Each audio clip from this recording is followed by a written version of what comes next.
Bonjour et bienvenue sur la chaîne Ta parole est la lumière de mes pas. Aujourd'hui, l'Église célèbre la fête de Saint Thomas, apôtre. Saint Thomas est généralement considéré comme patron des douteurs, c'est-à-dire de ceux qui ne croient pas à quelque chose sans avoir vérifié, sans avoir pris le temps de comprendre, sans avoir fait leur propre expérience. Moi aussi, je suis disciple de Saint Thomas. L'apôtre Saint Thomas est le patron des chrétiens dont la foi connaît le doute, mais qui vont jusqu'au bout dans la profession de cette foi lorsqu'ils ont reçu un surcroît de lumière. La fête de Saint Thomas nous replonge au lendemain de la Pâque, lorsque Jésus rejoint ses disciples enfermés au cénacle, toutes portes closes. Trois thèmes sont présents à travers le récit de cet évangile: la résurrection corporelle du Christ, la relation entre foi et vision, la confession de foi du disciple. Je retiens un seul thème pour notre méditation aujourd'hui: vision et foi, autrement dit, voir et croire. Le passage de voir ou croire résume la pédagogie de Jésus dans l'évangile de Saint Jean. À lire ce récit, nous repérons un lien entre la foi et la vision. Croire, c'est voir et connaître.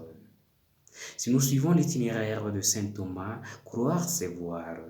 Je cite: si je ne vois pas dans ses mains la marque des clous, si je n'enfonce pas mon doigt à la place des clous, et si je n'enfonce pas mes mains dans son côté, je ne croirai pas. Fin de citation. Thomas a vu le Christ, il a cru en lui et sa vision dépasse de beaucoup une simple expérience physique. Thomas est le disciple qui fait appel à tous ses sens pour vivre l'expérience de son Seigneur, une expérience qui appelle l'intelligence. Corps et sens sont nécessaires pour arriver à cette conclusion: mon Seigneur et mon Dieu. La profession de foi de Thomas est devenue celle de l'Église. La foi de saint Thomas ne vient pas de l'étude de catéchisme ou la lecture des livres ou l'écoute d'une prédication sur le Christ, même si tout cela est important pour nourrir la foi. Sa foi jaillit d'une rencontre personnelle avec le Christ. Thomas a demandé, il est vrai, à voir un signe, mais après l'avoir vu, il croit en toute vérité. C'est l'appel joannique à la conversion: venez et voyez. Jean chapitre 1, verset 39. Pierre et Jean virent les linges et le tombeau vide, et ils crurent. Marie de Magdala entendit le jardinier l'appeler Marie, et elle crut. Les 11 virent le Seigneur ressuscité, et ils furent confirmés dans leur foi. Heureux ceux qui croient sans avoir vu. Telle est la conclusion de la rencontre de Thomas avec Jésus. Alors, comment comprendre cette dernière béatitude donnée par Jésus? Beaucoup pensent que cette béatitude s'applique à nous qui avons la foi sans avoir vu Jésus ressuscité. Mais je pense qu'il serait bien présomptueux de nous juger supérieurs à Thomas et aux autres apôtres. Pour ma part, si je crois, c'est parce que dans ma famille, j'ai vu qu'on aimait Dieu. Dans ma paroisse, j'ai vu des chrétiens prier et chanter la louange de Dieu. Si je suis devenu prêtre, parce que j'ai vu des prêtres combonner se donner au service des pauvres. En fait, je crois parce que, heureusement, j'ai vu beaucoup de croyants.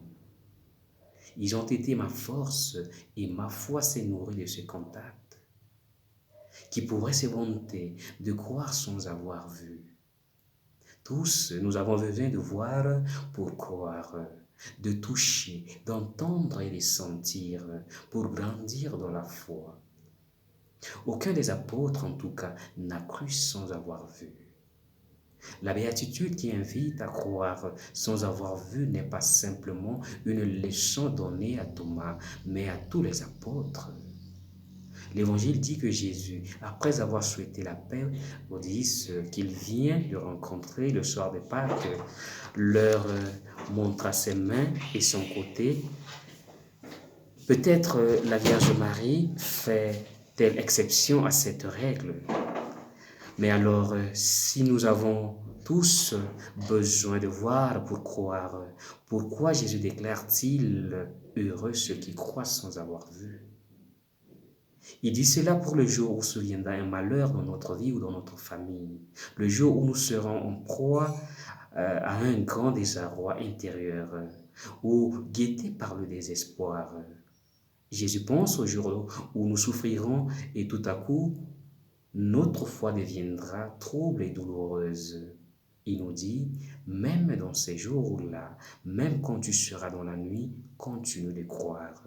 Heureux es-tu si tu arrives à croire même lorsque tu ne vois plus rien.